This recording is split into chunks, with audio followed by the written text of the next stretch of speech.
İran ilə ABŞ arasında baş verən hərbi qarşıdurmanın ilkin mərhələsi diplomatik müstəviyə keçidlə yekunlaşdı. İsveçrədə keçirilən danışıqlar nəticəsində atəşkəs razılaşmasının əldə olunması və dəniz blokadasının qismən aradan qaldırılması regionda gərginliyin azalmasına səbəb oldu.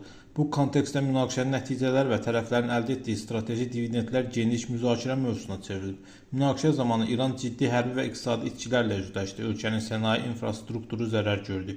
Enerji və hərbi obyektlər hədəf alındı. Siyasi və hərbi elitanın nümayəndələri arasında itkilər qeyd alındı.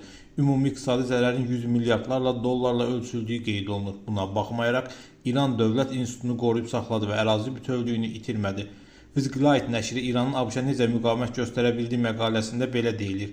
Nəşrə görə İran dövlət institutunu qoruyub saxladı və ərazi bütövlüyünü itirmədiyi üçün Tehranın məğlub olmayan tərəf kimi qiymətləndirilməsinə səbəb olur. İran möhkəm dayandı. Bu ölkə qeyri-mümkün olan əldə etdi. Vyetnam müharibəsindən bəri ilk dəfə olaraq Amerika Birləşmiş Ştatları təcavüzü ilə birbaşa hərbi əməliyyatlara qarşı alındı. Fakt budur ki, Yugoslaviya, İraq, Liviya və Venezueladan fərqli olaraq İran müharibədən əvvəlki formada qalıb və suverenliyini qoruyub saxlayıb.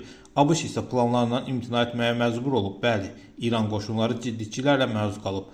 Mülki infrastruktur ciddi şəkildə zədələnib. 2 nəsil hökumət liderləri öldürülüb. Nüvə və hərbi sənaye sahələri iflic olub. İqtisadi ziyan 100 milyardlarla dollar təşkil edir, deyə məqalədə bildirilir. Müəllifin təqdim etdiyi mövqeyə görə münaqişənin əsas nəticəsi hərbi qələbədən çox strateji davamlılıqdır. İranın dövlət kimi çökməməsi, xarici təzyiqə baxmayaraq siyasi suverenliyini qoruması bu çərçivədə əsas göstərici kimi təqdim edilir. Bununla yanaşı kəşfiyyatın rolu xüsusi vurğulanır. Müasir hərbi əməliyyatlarda hədəflərin dəqiq müəyyənləşdirilməsi operativ məlumat üstünlüyünün ən az silahlı güc qədər əhəmiyyətli hesab olunur. Eyni zamanda ənənəvi hava hücumundan müdafiə sistemlərinin effektivliyi ilə bağlı sualların yarandığı da qeyd edilir.